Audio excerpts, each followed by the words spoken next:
नमस्कार, news pulse में आप सबों का स्वागत है और मैं हूं संतोष सिंह। और हम बात कर रहे हैं एक तरफ राम तो दूसरे तरफ रामचरितमानस। जी हां, 2024 का चुनाव इन्हीं दो नैरेटिव से लड़ा जाएगा, ये साफ अब दिखने लगा है। जगदेव प्रसाद की जयंती के मौके पर जिस तरीके से आलोक मेहता के सहारे ही सही आरजेडी ने अपनी मंशा स्पष्ट कर दिया है कि 2024 की लड़ाई मंडल वर्सेस कमंडल है और उस लड़ाई को मजबूत करने के लिए आने वाले दिनों में इस अभियान को और भी तेज किया जाएगा। और सहारा क्या होगा? रामचरितमानस। जी हां, कल तक जिस रामचरितमानस पर के दोहा पर आपत्ति व्यक्त करने को लेकर तेजस्वी नाराजगी व्यक्त कर रहे थे, अब पता ये चल रहा है कि तेजस्वी इस अभियान को आगे बढ़ाने के लिए चंद्रशेखर को पूरी छूट दे रखी है। और हाल के दिनों में चंद्रशेखर इस अभियान को जन जन तक पहुंचाने के लिए पूरे बिहार में विशेष अभियान की शुरुआत करने जा रहे हैं। गांव गांव में उसको लेकर वो प्रवचन देंगे, अपनी बात कहेंगे। और इस अभियान को सफल बनाने के लिए कहा यह जा रहा है कि राजद की पूरी मशीनरी काम करेगी। हालांकि जगदेव प्रसाद की जयंती के मौके पर पहले जरा सुन लीजिए कि मंडल को किस मजबूती से रखने की बात हो रही है, कमंडल को चुनौती देने के लिए। तो जरा सुन लीजिए आलोक मेहता और तेजस्वी ने क्या कहा है। लोगों को ज्ञान दे दो।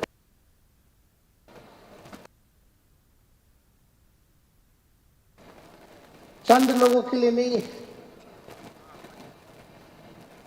हम लोग भी हिंदू हैं और या भगवान कृष्ण हो, राम हो, गौ माता हो, हमारा बहुत ही पुरातन कोई सर्टिफिकेट लेकर के घूमे और बांटे, हमको उसकी सर्टिफिकेट की जरूरत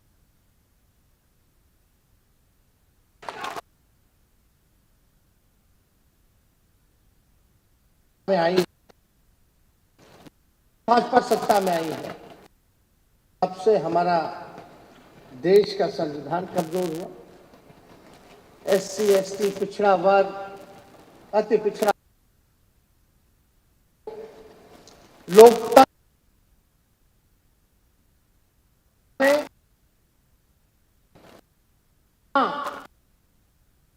लोगों ने, RSS के लोगों ने हिंदू धर्म को बदला, उससे ज्यादा और किसी ने बदनाम नहीं किया। आज देख लीजिए सड़कों पे क्या हालत हो जाती है। कुछ लोगों को पटका दे दिया जाता है गले में, कुछ गुंडों को, वो लोग जो है मारा पीटी शुरू कर देता है, गुंडागर्दी शुरू कर देता है। क्या हो रहा है? नफरत की राजनीति हो रही है, आपस में लड़ाया जा रहा है, धर्म को धर्म से लड़ाया जा रहा है, जात को जात से लड़ाया जा रहा है। आज हमारे लोग जगे हुए हैं, जगदेव के लोग जगे हुए हैं।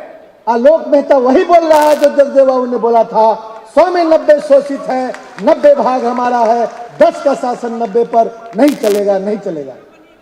इसमें कोई ऐसी बात नहीं है जिससे एक आम आदमी, देश के एक सामान्य नागरिक, एक अच्छे नागरिक को कोई किसी तरह की तकलीफ। लेकिन कुछ लोगों को मिर्ची लग गई। जब मिर्ची लग गई तो समझ जाइए कि जगदेव बाबू के 10% लोग जो शोषक लोग थे वो आज भी जिंदा है, आज भी शासन सत्ता पर बैठे हुए हैं। तो आपने सुना कि पिछड़ा मांगे, क्या मांगे? जिसकी लड़ाई लोहिया लड़ रहे थे, क्या क्या बात हुई है। मतलब 90% हम हैं तो 10% वाले शासन कैसे कर सकते हैं? मतलब 10% वाले का मतलब है कि हमला बीजेपी पर। तो ये मंडल राग है और इस मंडल राग का प्रभाव मोदी बखूबी समझते हैं कि इस देश में जाति एक यथार्थ है और जातिवादी राजनीति को बहुत मुश्किल है तोड़ना। यूपी में किस परिस्थिति में टूटा है इस पर चर्चाएं होती रहती है, लेकिन बिहार में तोड़ना काफी मुश्किल है। कई तरह के प्रयोग बिहार में हुए, लेकिन हर प्रयोग आकर बिहार में, पूरे देश में जो भी प्रयोग हुए आके बिहार में आके जो है सो वो प्रयोग विफल हो जा रहा है। संघ 100 साल पूरे करने को है, लेकिन संघ आज भी बिहार में हाफ रहा है। उनके कोशिश के बावजूद भी संघ का प्रवेश नहीं हो पा रहा है बिहार में उस तरीके से, जिस तरीके से अन्य राज्यों में देखने को मिल रहा है। तो ऐसे में मंडल को कैसे रोका जाए, तो कमंडल की भी पूरी तैयारी है। हमने आपको दिखाया था कि किस तरीके से शिला पूजन के सहारे 10 लोकसभा क्षेत्र मधुबनी से शुरू करके गोपालगंज होते हुए अब गोरखपुर से अयोध्या तक वो यात्रा जाएगी।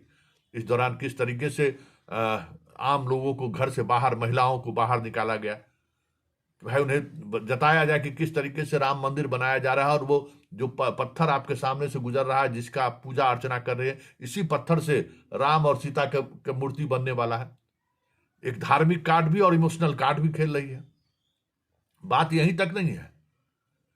किशोर कुणाल ने जिस रामचरितमानस को लेकर शतार्थ की घोषणा की थी कि आइए जिनको आपत्ति है उनसे हम बात करेंगे, हालांकि वो सफल नहीं रहा। अब कुमार विश्वास मैदान में कूद आए हैं।